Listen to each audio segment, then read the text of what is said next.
C'est toi qui es dans sa maison. Les gens vont se poser des questions. Ça, c'est quel genre de femme qui reste avec un homme qui publie d'autres femmes? Ça, c'est quel genre de femme qui reste dans la même maison avec un homme qui collectionne la nudité des autres femmes dans son téléphone? C'est toi, Soraya, qui est humiliée dans cette affaire. C'est toi qui es humilié. Là où Michou pleure, toi aussi tu pleures. Toi aussi tu pleures. Moni, yana batu misusu. Encore, toi c'est encore pire. Yo oye kutu na moment oyo abimaki déjà na ba scandale. Oye na moment. Pourquoi des fois vous finissez à ba famille boy gratuitement comme ça? Hein, Soraya? Heureusement que là où tu es, osons compatir na Michou. Là, ça prouve que tu es une vraie femme. Malgré ton âge, tu es quand même une femme parce que au portail déjà. Parce que ceux qui n'ont pas quitté, au sepeli na yo n'engana mono inconsciente. Mais vu que ta famille, babi que osa bien te, na comprendre que causa la bien te, tu es une vraie. Parce que au tali, o ya sali baninga, peut-être au yokaka, mais au vivre en lelo. Peut-être au limbisaki, na oyande kwa Belgique. Obi non, peut-être que c'est arrivé comme ça et tout, peut-être il va changer. Mais là maintenant tu viens, au eko mona, que ce monsieur-là a dangereux. Soraya. Et bon, on a ba téléphone, mitakala bandekono eza. Un homme qui est capable de mettre des miettes pour avoir la nudité des femmes. A koko simbiso touche na bandeko. Na famille na bino bozaba na basse belé. Oh qui Soraya. Un homme comme ça, toi, au boti, à ta nièce noyée nandaku, tu ne peux pas avoir confiance. Si j'étais à ta place, on te dit pas de le quitter, mais c'est ta maman ta maman, hein, elle veut que tu le quittes. Parce que ndaku ne su ndaku a confiance te. Même bandeko no bako tinda ba na bango abasite. Sinon te ki basa koko filmer bango na ba toilette, na ba douche tant bazo sokola, il est capable ya ko filmer même ba nièce, même ba cousine na yo. Donc ndaku no est un lieu à craindre. Mais yom tozan a une grande famille, awa na poto.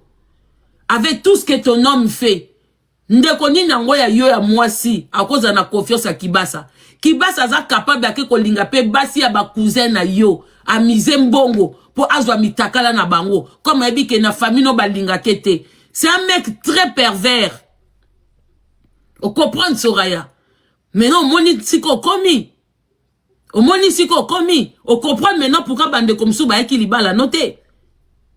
On comprend. Pour bébé que un jour, il y aura l'humiliation.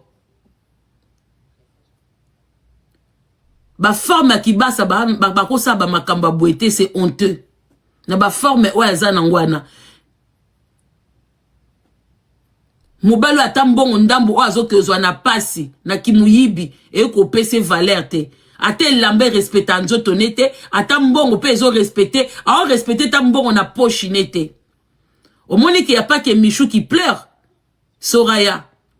Au Monique, il n'y a pas que Michou qui pleure. Toi aussi, tu es en train de pleurer. Après, je te comprends. Bah, choix auto salaka. On ne peut pas savoir que ça choix mabé. Moutounion, ça a droit à deuxième chance, troisième chance. Peut-être comme Mazaki n'a scandale au lobby que oui, il peut changer. Au Monique a changé, tu es dans sa maison. Aébi que tu as une famille. Mais il n'a pas hésité. Il a remis sa vidéo. Kaka pour nuire na Michou.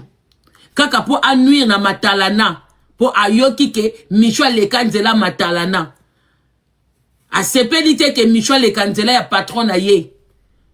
Oui, mais moutou so azaki mukale ya moutou. Et comme ara pasi pour na moutou wana don denga zakana mona ka Matalana za la sousouté. Pour histoire na ye denga zaki mukala Matalana et s'effacer. Qui basa tu mort. Biso tous les aussi to découvrir que au meme la Matalana sac ozala mukala na ye atindo ba Thompson na Wenze atindo ke so manguba bengelanga momioyo bengelanga nini bwe on est tous au courant okoko ifasa ngote atozo silika o pourquoi bwe c'est comme ça mutema mabe imbécile sale mec. Un mec qui n'a même pas le respect de corps là où il est sorti. Complexé. On dirait na vie na mona mitakala te. Quand tu vois un homme qui collectionne, qui conserve les mitakala dans son téléphone, ça dit il est complexé, il est maladif. Il est capable de belle-sœur à enanda kwa ko sokola. A fongoli porte na malembe. A ke filmer belle-sœur na douche. Ndoki. Walou walou. Un walou walou dans la société.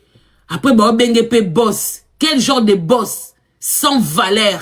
Boss sans bureau. Yo boss yo. Hein?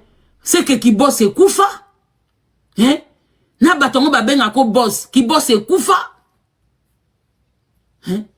Boss dingwaku. Mouivi. Complexé. Boulawayo. Sambongo basi ba olingete. Basi msuku tu bakenda na bango na mibale ofele. Mibale msuku basala ba kombo na Paris basi balandaka bango ofele. Mais yo sambongo.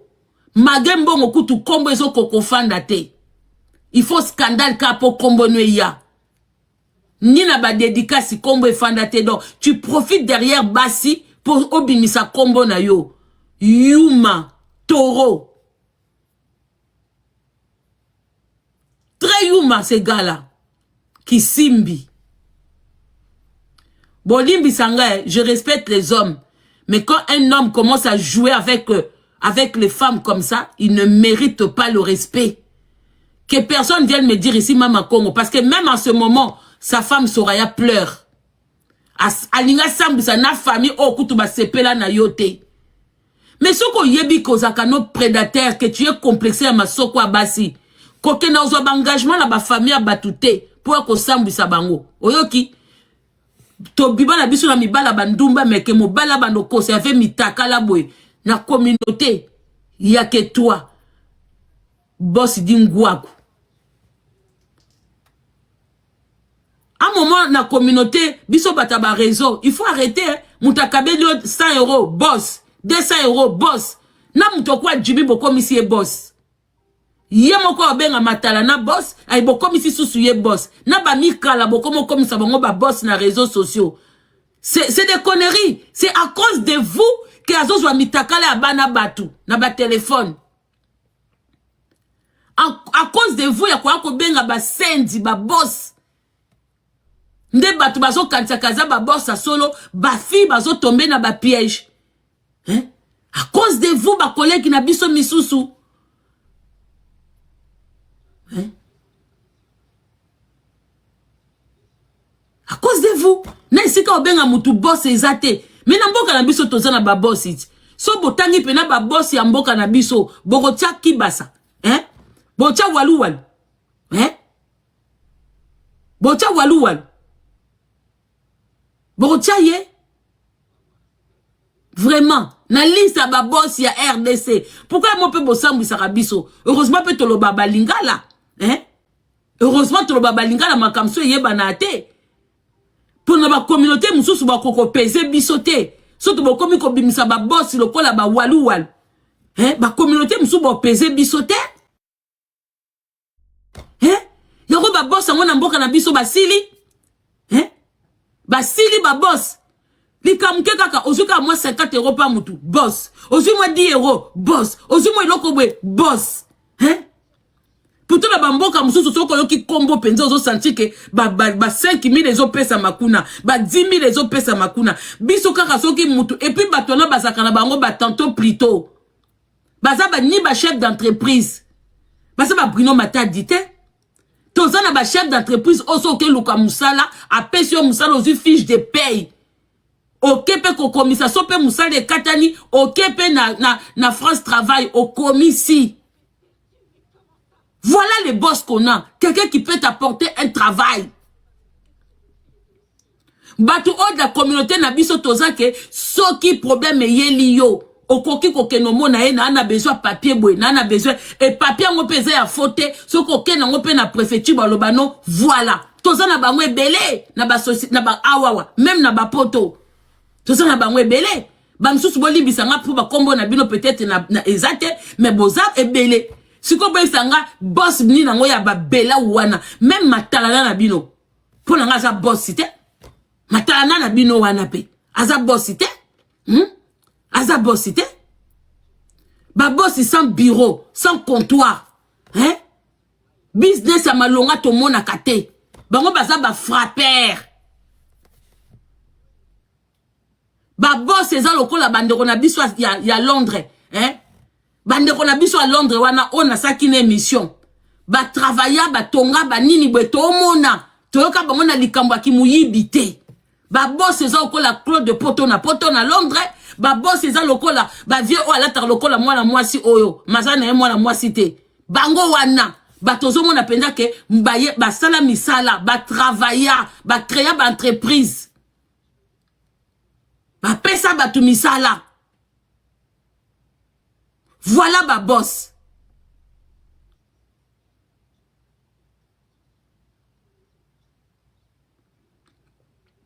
Mais bino soki mutu alimwe pendant des années ake kotambwa na ba pays nyonso tu koluka sika nini chèque koleka esika nini mbongo ekobima ale soka jumwa ndambu aye abandi ko safula moi 100 € na chroniqueur oyo moi 50 €, moi 200 € na chroniqueur oyo boye ko benga batu boss bozo kwa isabane ko na bino abasi parce que basi misusu c'est normal so ba yoki ba kombo boye bikake njoyi akenda kaka sika sucre ezali. Bomoni ke siko boss na bino bo fabrika ki aza musenzi.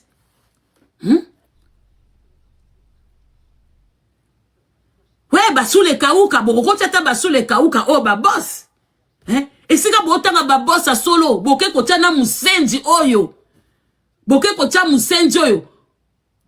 Oyo banda kombo etanga makate, afandi abandi ko réfléchir na kozonga na actualité ndenge nini, ake publier mwana batu.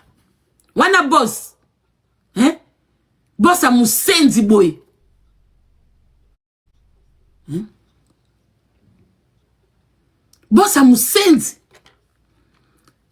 Na soni kuta kotanga bakomba boss mususu pembeni na ye. Naza désolé ba boss mususu botanga ta bakombo na bango te. Po ekoya kopesa na Jimmy ango valeur po bazo comparer bazo tanga bakombo ba boss mususu pembeni na ye. Boss a mambeta. Mutatambola ka pied gauche, pied droite mélangé. Mutu penda ta simi mbonga mukezo ko pese valeur te. Songi déjà de 1. Mutu abenga kazo beta lisolo mutu boya mwasi bwe. Moi-même je l'ai eu au téléphone, c'est un mec basse classe. Basse classe. Mutu mwasi pa china ye. Akosieka na ana zemi. Na mwa pose wana. A publier papier. Tout ça pour la visibilité. Bien si bon mona boss a solo alaxa ke na bimana mwaso. Ndenge bo yeba mukili ndenge salamaka. Et si bon mona boss ya solo akeno lakisa batuke o maîtresse nanga o likamu nanga. Et si bon mona boss ya solo. Et si bon mona mais yé moussa na ekaka kolakisa ke na lalaki mwaso pona complexe parce qu'il est complexé.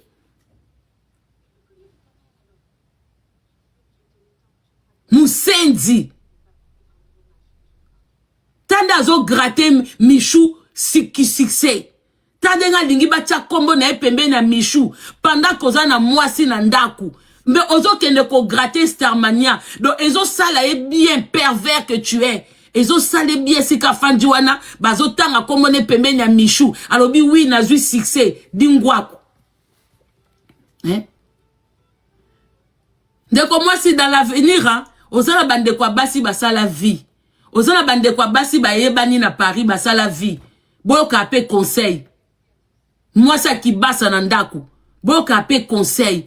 N'attendez pas toujours qu'il soit trop tard.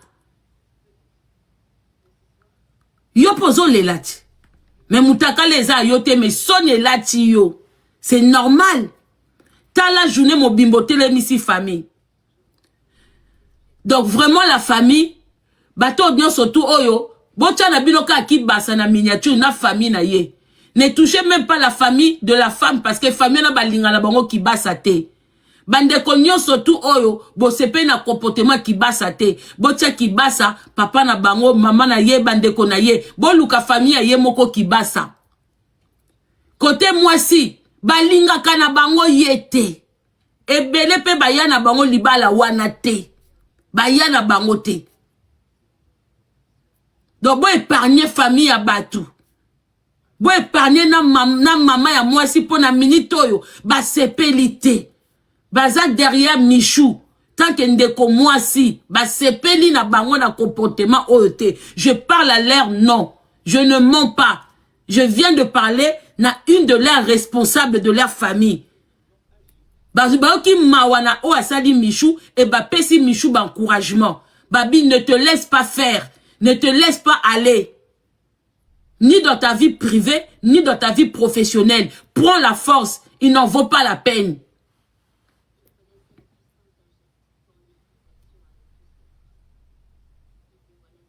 Bonsoir Ndeko Baleine. Prends force. Et puis bandeko booloba, comme les atours à Michou, bon commissaire ngoboye, mais ceux qui bandeko mususu te. Ya Michou to koti parce qu'elle est innocente. Ce qu'elle fait de son corps, de son temps libre, de sa vie privée, ça ne nous regarde pas. Mais dès lors, un homme la publie sans son consentement, la filme et puis a publié, ça fait d'elle une innocente. Ce qui boye bakama kambute, ne venez pas que ebi sabato wa oyete. Na dossier oyo aza innocente. Je ne la connais pas personnellement, mais je prends sa défense. Tout comme j'ai dit na mwasa ki basa ya ndako. Asa la très attention na ba comportement ya mobile ya boy. Azo risqué. Et puis j'ai dit na famille ya mwasi ya ki basa ndako. Soki azaka kana ki basa, ne partez pas chez lui. N'allez pas dormir chez votre soeur ou cousine. Bon qu'elle n'était qui basa aza capable. Bon lali aye ko filmer bino à garder. À garder. Ne mettez pas pied. Et pas yande konabino à mwasi. Aussi longtemps azana kibasa et kibasa azakuna bo ebite soka planta ba caméra wapi ndaku waneza na sûreté te. Ndaku à Soraya, ce n'est pas un endroit sûr pour vous. Elle est avec un homme pervers, obsédé. Alors ozan de koya Soraya, dès lors azana kibasa kokende na ndaku wana te ozo risquer un tout bassin de bain na ba caméra. Un homme qui est capable de filmer mouta yebate a publié na facilité a bangi mwasine na ndakute a bangi batute c'est ka ko banga bino pe ba seme kite a ko banga pe makam na bino te. Donc ne mettez pas pied dans cette maison. Est-ce que c'est bon? Toboy na biso lobby comment? Oh mais mutakala onazaki na salle de bain Soraya nam ta filmenga. Il est capable de ce monsieur ya ko tchaba vidéo partout na ndako. Ndako Soraya bozo kanga hein? Allô? La famille de Soraya. Ne mettez pas pied dans sa maison.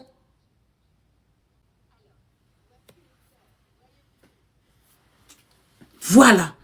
Et puis, na kosenga na ba collègue na biso. O boza na conscience. Plus de noms de kibasa dans vos bouches pour dire qu'aza boss. Valorisez un peu ba boss. On va appeler Sabino quelque chose de bien. Respectez un peu ba boss. Ba kibasa na ba analyste ya ba boss c'était. Azana liste à babos cité. So beaucoup comme mélanger babos ignon surtout c'est que valeur à babos ici là. Valeur à babos ici là. Donc na jo qui juste temps oyo pour na ko sabino que na bateau tout bozo murmurer pour na famille à Soraya baza vraiment de tout cœur avec Michou. Michou, tu as les excuses de la famille de Soraya parce que pour ndeko mwasi ils en ont rien à foutre na relation na yo na Jimmy bango ba Monica Kibo mwasi ndenga filmer yo na ndenga publier yo baza de tout cœur avec toi. Donc tout ce qui se passe le responsable c'est lui-même Jimmy Walou Walou Dosso. Le Dosso de Kinshasa. Jimmy Belaou. Dosso de Kinshasa. Encore Dosso que tout ça va. Hein? Dossier, il avait au moins sa maison et ses 2 femmes. Nako peso tout à dosote. Yo tout dosote. Yo ti même ti dans ma famille. Nako peso nan Abbas. Abbas de Kinshasa. Oza penza Abbas. Yo sko ya munende nango. Même Djibé Koutaza qui bien. Djibé cravate Koutaza bien. Yo za kututa ata Abbas sitem. Boyebi na deuxième réplique. Bane kobo sunganga vana 4. Na moni Jimon li passe ya Kibasa. Boyebi na film à ma famille. Deuxième version. Garçon moi mounene ata coupé mounene ya bleu boy. Comment il s'appelle? Comportement Kibasa ya ngwana. Dans la cour commune, la deuxième version à ma famille, le Kizeng là qui porte le short bleu là, Wazaka gros avec le gros ventre, hein? Pipilou, Papitou, voilà. Désormais dans ma bouche, Kibasa, tu es Papitou de Kinshasa, El Congo. Tu es Papitou, El Congo. Oui. Posa Kizengi. Oza Papito. Wana nyoso kaka yo. El Congo. Posa Kizengi.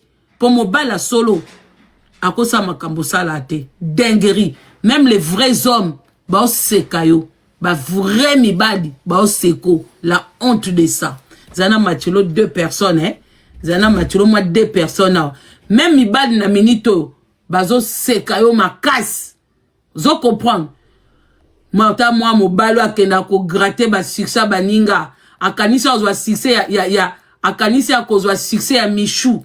Tatika ta niveau komi. Yo moi mobali mobimba Papitou.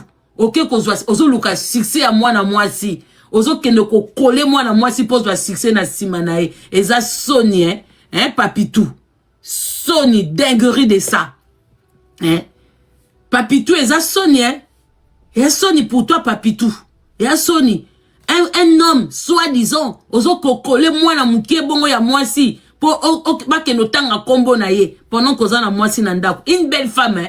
Soraya, c'est une très belle femme, la famille. Si on a été na mwasi moko mabe, nzoto mabe, on pouvait comprendre. Mais mwasi kitoko, Sony. Non, tu n'as zaki bande kwa Soraya, tu es ko kalo na tongo zu vrai kuba. Vrai coup ba pena ba ngaba lesa yo o sentir penda ke ba seme kamibal ba bike o salim de ko mususu mwasi mais dès lors Sony wane latine de ko na bangwa mwasi na ndako so nazaki soki ngai bande kwa Soraya ya mibali faut ba beti so kuba il faut lire yango penza o comprendre Papitou Sony Kizengicien Bolimbi sanga bon comprendre que Rabato Aboye, bah méritera na bango respecter. Vous comprendre, bah méritera respecter. Sony Papitou au Congo. Allô, bonsoir. Allô, bonsoir. Makambango zo mona ti minuit, soki ti minuit, mutao senga demande mais azongurutane dzungu kuna, c'est ça le problème. Mais bon, on comprend. Voilà. L'essentiel, le message a été passé. Vraiment, la famille de Soraya Baza très dessus. Bonsoir. Oui, bonsoir, Ndeko Joël. Oui. En tout cas, ngapi vidéo on est comme lenga, je crois vers 16h. Na moni vidéo on est sali mutunyo so passe. En tout cas, moi je ne suis pas onde batu bazo finga micho ozui boleki kindumba normal et c'est sopani. Soutenons notre sœur. Ezate euro ya kofinga ye boye peut-être yepe euro aza bienti parce qu'elle ne savait pas que Jimmy a ko publier mais moi conseil ou soit dans le bar conseil mais ça quelque part elle n'était pas prudente parce que Jimmy Bella ou déjà batunyo so bayebi c'est il est toujours comme ça il aime le rabais sur les femmes donc à mesana déjà mambo kitisa basi ko publier ka bango ce n'est pas la première fois ça on a Michou il a toujours l'habitude de publier ka basi. Donc, il fallait qu'elle soit sage de ce côté-là. Déjà, maman, sage parce que c'est une ancienne, je vous promets, c'est une ancienne vidéo. Dès lors, les trucs de publication m'a amené comme il y a les réseaux sociaux, Michou n'était plus sur son chemin. Elle n'était plus sur le chemin du monsieur. Donc, la seule personne qui doit faire attention à l'ère actuelle, ezali moi so azani nanda Soraya. C'est Soraya qui doit faire attention parce que rester avec un homme comme ça, c'est très dangereux. Même pour elle, même pour sa famille, ba cousine naye, ba nièce naye, c'est elle qui court en danger. Moi, on est vraiment, danger. Même pour moi, si vous avez raison, parce que moi, déjà, ce qu'on a boé, a même pas de respect, il y a moi, si donc, il a toujours l'habitude, il y a publier, non, moi, boé, franchement. Na ba poto kuna si il est en Europe là, faut pas le kaba kanga mutu bon parce que ça bien même si c'était une ancienne vidéo, il pouvait pas les faire na respect penza ko ça les loko à saliti. Même ces anciennes vidéos mutu mais ko publier déjà mutakala mutu beza bien té. Et ça bien té na âge na wana toujours kaka les mêmes azalaka lo moka ezala répétitif, et ça bien té. Il doit vraiment changer même moi ce n'est pas banga songa bongo na sengi na divorce na le wana mutu ya ndoki ndenge wana. Même bokilo ne bazo sepela na été déjà famille à Soraya balinga kete balinga na bango libala wana te. Il y avait pas grand monde dans ce mariage. Elle a une grande famille. Na cérémonie na wana soki ya ba fiançailles soki ya banini, il y avait pas grand monde. Il y avait pas grand monde. Beaucoup de gens de sa famille n'étaient même pas présents. Bonsoir. Oui. Merci beaucoup. Bonsoir Ndeko Mwasi. Oui, Mama Congo. Oui, bonsoir. Déjà, tombé na live na yo. Je voulais seulement dire quelque chose concernant une comédie Michou. Déjà au départ pour nakoyeba, il faut qu'on retenir que qui basa pour na kaka ko sala beza ko kuchata mono ya bota misapi ya publier yango. Alingi ko zala na base mingi. Donc il pour na beza za capable de tout. Donc il a sepela tant ba lobela kombo na ya tout moment. On n'a pas condamné Michou parce que biso tout notre ba jeune fille comme il a biso au vivre un jeune garçon moko boye donc boza na maintenant en relation et à mon pas ko bengo appel vidéo ko yamba est-ce que vous en a makanisi ke mutazo filmer appel vidéo na bino déjà que vous en a pensé ya ko filmer appel vidéo azala kaka na barrière penser depuis le début de relation na bango donc c'est pas vraiment un bon métier. C'est que moi je peux dire na batinyo so ba osala ba olanda biso et ça que si ça dépendait que de moi mutu kwa ki basa na communauté o il faut tout la nan ata tchembon na yanje ba fi faut pas comprendre ce que j'ai na e baba nana ko éviter parce que o yo sala so humilier de basi. Michou n'est pas marié pour te condamner Michou non a jeune fille quoi jeune fille ça o tenter bisika vie ko simba tikali elle n'est pas mariée on n'a pas à la condamner non il faut qu'à la prudence pourquoi même parce que ça qui maman wa kututika na eza bato yo eza bato yo bazaka na bango bazanga ka dire oh soyez prudente bongo mibali na biso tout ozana bango na bandako na basi nana yebaka mutu tozo prévenir ce que Soraya a vérifié bandako ba kwenyo surtout soki ba tchele ba caméra te c'est à elle d'être maintenant prudente parce que vrai face ya ki basa ya papitou et bimi. Maintenant, c'est à elle d'être prudente. Bongo bateau, bazana, bongo na ba relation, ba un des jours. Baza prudente, ndengene. C'est celle qui a accepté de porter son enfant et de devenir sa femme. C'est à elle d'être prudente. Parce que ça sonne à famille. Oh, papitou a sali, oh yo yo. Et ça n'est a humilié famille à Soraya, a humilié pe Soraya. Parce que il n'a pas fait ça en étant célibataire, mais il a des engagements. Azana mwasi nanda. Voilà. Papitou aza zoba. Merci beaucoup Ndeko Mwasi. Bonsoir Ndeko Mubali. Bonsoir. Bonsoir Ndeko Junior. Bonsoir Maman Boni. Bien papa. Na sepeli na mingi paiement les la fort na sepeli paiement oyo kayo non lobaka. En tout cas, merci na conseil na yo pesa biso maman. C'est gentil. Bon, na yeka la moi petit conseil à Roloba. Eza vraiment passi pour na biso mibali oyo. Tolinga ko filmer basi. Ko biso tout au filmer basi na biso. Mais ba jara bibala boye to pesa ba na conseil. Ba baby c'est la so par ambo. Donc tout le monde se to jouer na Belgique to tumbaye. Bo pesa ka message na linga na lobaka yango. Merci beaucoup. Maman, merci. Merci. Bandeko, kolobake basi. Arrêtez. Ce que vous avez na mobali, kolaksanjo tote, boko kata ba plaisir à batute. Il y a des couples, il y a des gens na ba relation na bango ba na ba plaisir na bango. Bato baza mabe. Po na mukili so likamoko eza mabe ba koloba so mutu mwa se mabe ba batute ko pourquoi ba film X existaka? Est-ce que si ba pekisa ko ba film pour adultes? Les choses que nous faisons, c'est des choses pour adultes. Moutako bimisangonde a commis ma bé. Toza bana mikiete makam tosala keza makamba ba adulte. Mais mouto yaka ko bimisa yango posali likamnande ko mwasi. Et puis biloko na basala kasoki mouto aza conscient. Mais yé a filmé mouto aza inconsciente ayebite ke ba o filmer yé. Biloko bongo omona mobile asengi mwasi mutakala. Il y a des choses M sou mobile aza stressé azo ke rendez-vous moko azana besoin mona libela mwasi na ye po sale moi lengi. Abina mwasi na ye montre-moi un peu. Et fongo lié banzela. Eza longo ba délire abatu. Oui. Eza mibali musupa azana isika moko aza enfermé. Azana besoin pe air moko azomona ka mibali. Ana besoin pe air moko moi libela mwasi na ye et ça la ye bien. Ou moi bon, basi pe basenga ka mibali pe bala kisabango baza. C'est pas seulement les hommes qui demandent aux femmes, oh, la kisanga libele, la kisanga téton. Il y a aussi des femmes à eux, ça mobali nae, la kisanga paye moi toto, tata la soki a mati moulaï, ou soki a zui poids, ou soki a zoli bien. Oui, il y a aussi des femmes comme ça. Ma bé a bateau basala kabgona sima baninga. Ma bé na bateau o basala ngopo ba nuire baninga. Neti ba papitou. Papitou asala ngopo a nuire. Donc lui, yenda za nuisible. Bokanga ba sentiment ya batouté.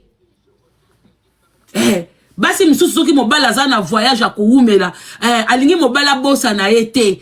De temps en temps zo benga mobile ne par vidéo, azola sende mobile na zo sokola, essaye mobile ne bien mobile lali. Tu peux empêcher mon bala que mon alikangu moko boy. C'est comme ça. Et ça makambo batou. C'est tout. Tout le bandenge ni. Basi mtuba ki makango po banzoto ese voyager. Tout le ba vérité. Moi so azana mobali na ye. Eza ya ye.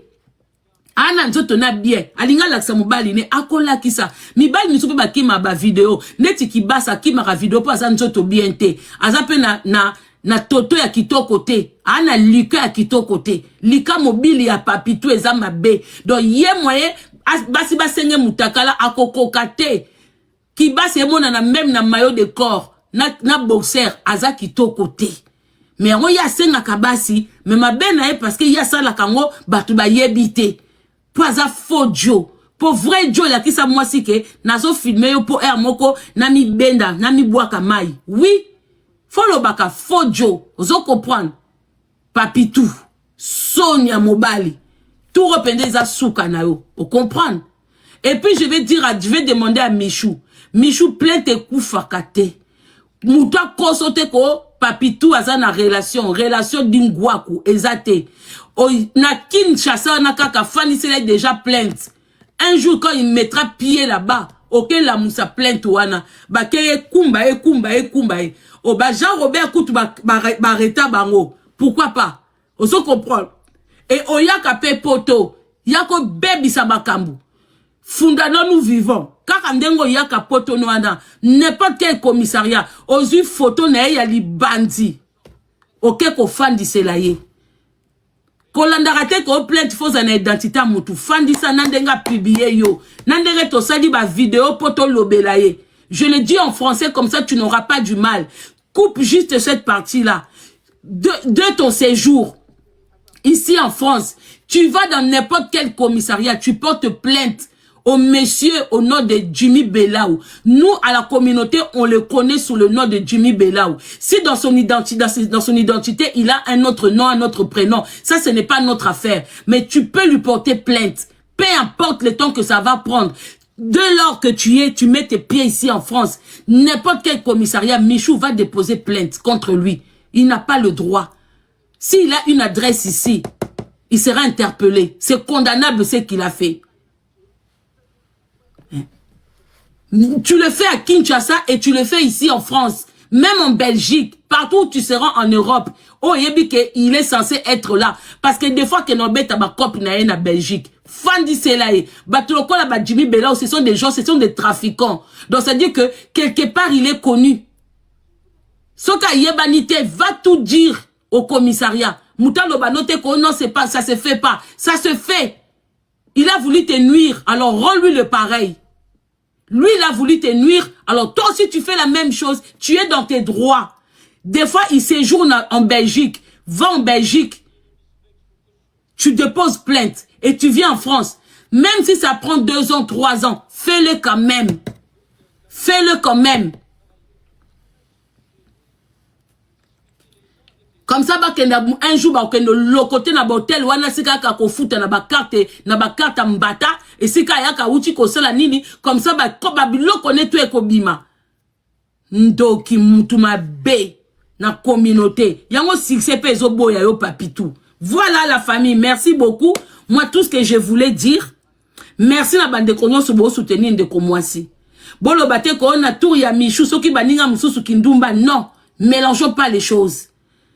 Affaire par affaire. Dans cette affaire, Michou est innocente. Est innocente. Elle n'a payé personne pour venir la défendre. Encore moins moi. Je la défends parce qu'elle est innocente et parce que c'est une femme. Parce qu'on a bien vu que le monsieur de Jimmy Bella veut dégrader son image, veut nuire à sa carrière et à sa personne. Et cet acte est condamnable. Donc, elle doit porter plainte à RDC Kinshasa et aider son séjour ici en France. Tu déposes encore une plainte contre lui. En Belgique aussi, pareil, tu déposes. Comme ça, s'il a plusieurs identités, c'est son problème. S'il est en règle avec plusieurs identités, c'est son problème. Toi, tu prends seulement la photo et le nom que nous, on connaît sur lui. À sa personne, tu portes plainte. Ce qui est sûr, c'est ça. Trop, c'est trop. Papitou, alias Jimmy Bella, ou trop, c'est trop. Même belle famille, no ba yoke lo soni. Ba raison parce que ba linga yote. Voilà. Je remercie la famille de Soraya. Na ndenge bo sali acte kitoko. Bo compatir na oe bo moni ma be sali ndeko mwasi. Bo bi que un jour a koki ko sala pe pa na bino bongo. Merci beaucoup. Donc bandeko, n'hésitez pas. Oh nyoso toaza, oh famille ya Kibasa. Papitou, oh nyonso yebi, on go côté na miniature. Comme ça, amona, en ennuyant, ce cas luka annuire, bana msusu, a protéger famille nae, famille ne peut qu'on soit et qu'on soit babilo kwamabe. Ce qui est sûr, c'est ça. Voilà. Maintenant, je peux baser na famille. Un moment trop, c'est trop. Elle t'a fait quoi, la pauvre fille? Améliorer l'autre côté. Arrêtez de dire que ça qui business ensemble à escroquer. Yemo kwa za muyibi. Ba ko escroquer ndeni. Yemo kwa liaka na escroquerie. Hein? So qui ba escroquer na tour na ye. Mabe ezate voleur volé. Yango bino batu ba miyibi so ba yibi bino so ka bino makasi be pourquoi? Na tika jamais qu'on comprend des phénomènes oyo. Un voleur quand il s'est fait voler, il a mal au cœur, il est capable même de pleurer. Et ça la bino ndeni bino mo boza muyibi, so ba yibi bino et so ka bino. Hein? Pour yo posa dia muyibi so ba yibi yo e ko soyo ndenge nini pour côté msusu nazo yoka Michou soki Michou a lekelie ça fait quoi Papitou ça fait quoi hein et loko ezo pesa ngakanda obenga ma boss nzoka nde vrai kizengi Papitou penza au carré vrai humain Jomoko yuma po ba vrai joko et si ka zo lia bien et si ka tomber na moi si moko libele telema ya misuni moi li fait sous là à ko protéger en ko protéger ndaku voilà les vrais jo ils agissent comme ça ba vrai jo bazaka bongo so moni mutu mo azo belela na bimana momioyo bazo filmer ba jonyo surtout ba kana ba filmage ya basi na ba réseau bazaka ba faux jo bazaka ba faux jo c'est-à-dire na vie na bango ba kana teke na kokola la momioyo na kokobima na momioyo ezana ba jo mususu ko aocha momi litoi à peine kaka momia lobi oui et ça boaka ki ye moko na pantalon sans kutuba simba ye sans kutuba loba quoi que ce soit sans bisous ye moko jo ça boaka ki na kati ya pantalon au moins ko fani na jo mo bozo mo na ka côté ba suba kana fleuve Congo. Il y a des mecs comme ça bangwane ba pubia kabasi ba faux jo moko bwe vrai jo.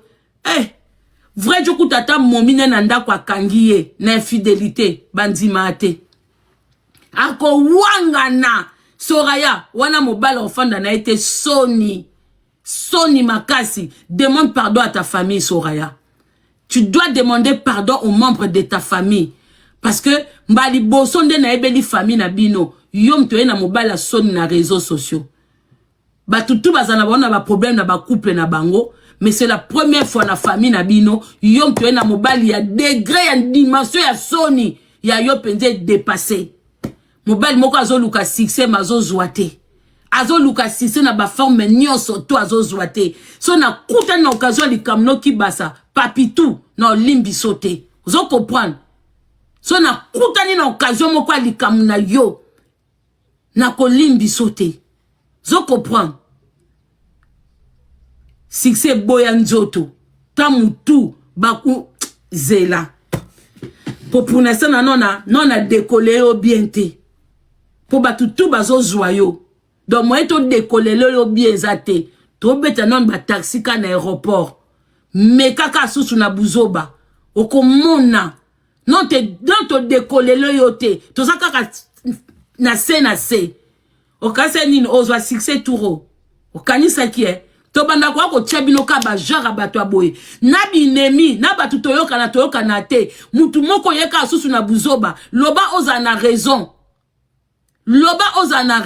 soko oza na tort to no tchaka ba barrage to no lexabino susu te loba oza na raison mbeti ba andi to comprendre que moi ndeko moi si mutaza mabe to lobi to tiki ya yoki basa papitou soki michwa tche likolo na France awa to kendo l'accès bisika ko porter plainte to kende ko lakisa ye to ko bibisa pena ba photo na oya minene to tipesi yango na maboko kota na ngona commissariat loba musala salaka ba kende ko sale ba recherche tina ba Afrique du Sud kuna loba za dangereux à traverser ba frontière na ba mbongo na biloko boaka tout ce que tu trouveras sur lui soko ye français demande de l'aide.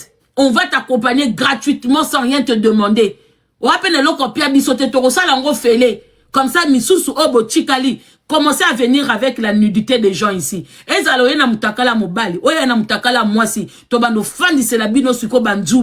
Vous allez comprendre.